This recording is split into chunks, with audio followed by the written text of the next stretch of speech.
The FIFA Women's World Cup is set to get underway in just over a month's time, and Banyana Banyana will be taking part.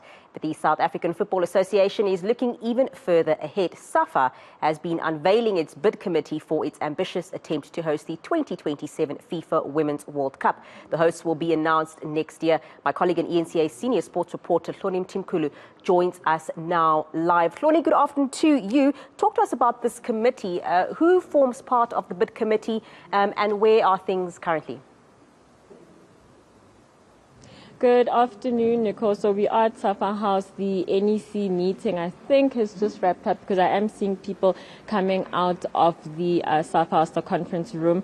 But just in terms of that bid committee, it's not all complete or confirmed yet, but so far they have 5 members in it. Dumi Dlamini is part of it. She was part of the 2010 bid committee. She's now back to chair the 2027 bid committee for SAFA. Natasha Chichlas, who is the SAFA vice president, is part of it. The CEO of SAFA, Lydia Munyepawa, who was the COO about 2 months ago, she's part of it. And then we've also got Isha Johansson, who is the CAF executive committee member, who also sits on the FIFA council. And of course, she's also the former president of the Sierra Leone FA. She's in there as well as Kanizat Ibrahim, who is a CAF vice president. Now, the 2 ladies I've just mentioned last are obviously, if you can hear, are not South African, but there's a big emphasis on this World Cup being not just, or this bid anyway, not being just South Africa's bid, not just a COSAFA bid as well, but a CAF or African bid. So they're trying to get as much support from the continent as they can to make sure that if 2027 comes around, when it does come around,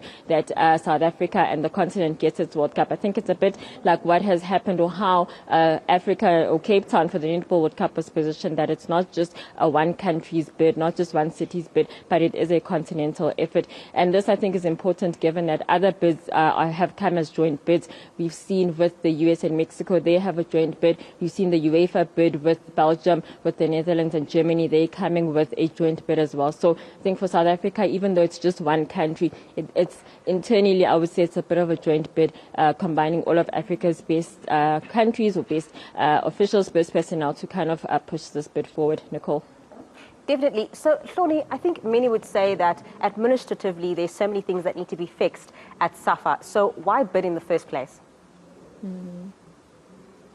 Yeah, that was one of the first questions asked, and I think that's been kind of the question asked when SAFA did confirm interest in bidding for the World Cup, that there's so many other things happening. The state of women's football, is it really on par? Will we be able to kind of get interest behind this bid in South Africa, given how things are for women's football in South Africa? But, you know, one big answer was that, first of all, the infrastructure is there from the 2010 World Cup, so why not now? You know, the SAFA vice president who was here, Linda Zwane, said we can't wait another 100 years to bid for a World Cup. We've got the infrastructure to there now. You know, you're building on the 2010 legacy, but also the fact that they want to fast track the professionalization of women's football, actually. So yes, sure, things aren't where they should be, but this bid they want to use to kind of get more interest in there, to kind of get more investment in there, to make sure that by the time 2027 comes around, there is a proper professional league in terms of women's football, that there's more interest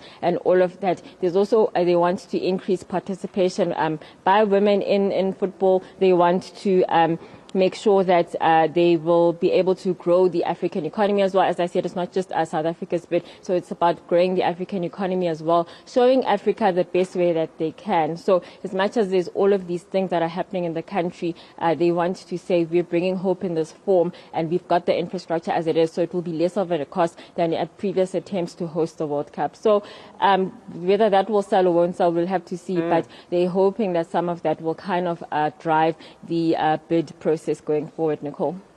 So the infrastructure is there, as you said, from 2010, but the question is, have we really been maintaining all of that infrastructure? But I guess that's a conversation for another day. Very quickly before you go, in terms of the details coming out of that meeting, I'm not sure if you know, what is the plan then to sell South Africa's bid to FIFA, not only to FIFA, but also to South African fans, and what are the next steps?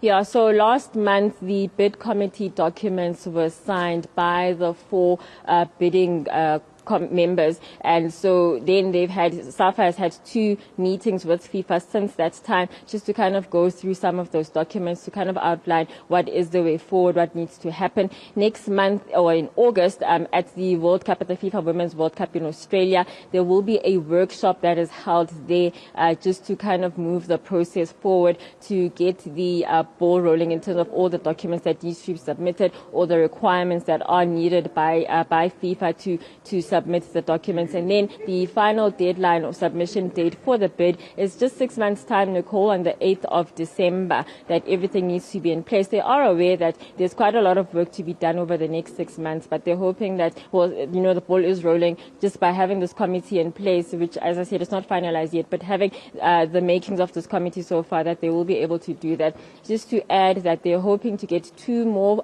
committee members in place. They're also hoping to have more consultants in place as well, with specific interest there. Russell Paul, the former SAFA CEO, acting SAFA CEO, he's an accounting officer for them. They have an ethics and compliance officer and Justice Khampepe. So all of those people will kind of act together in some way to hopefully make sure that by the 8th of December that everything has been done. I's have been dotted and T's have been crossed to make sure that South Africa's bid is in. And hopefully by May next year, when that bid, the hosts are announced, it will be South Africa's name that is taken out of that envelope. Nicole.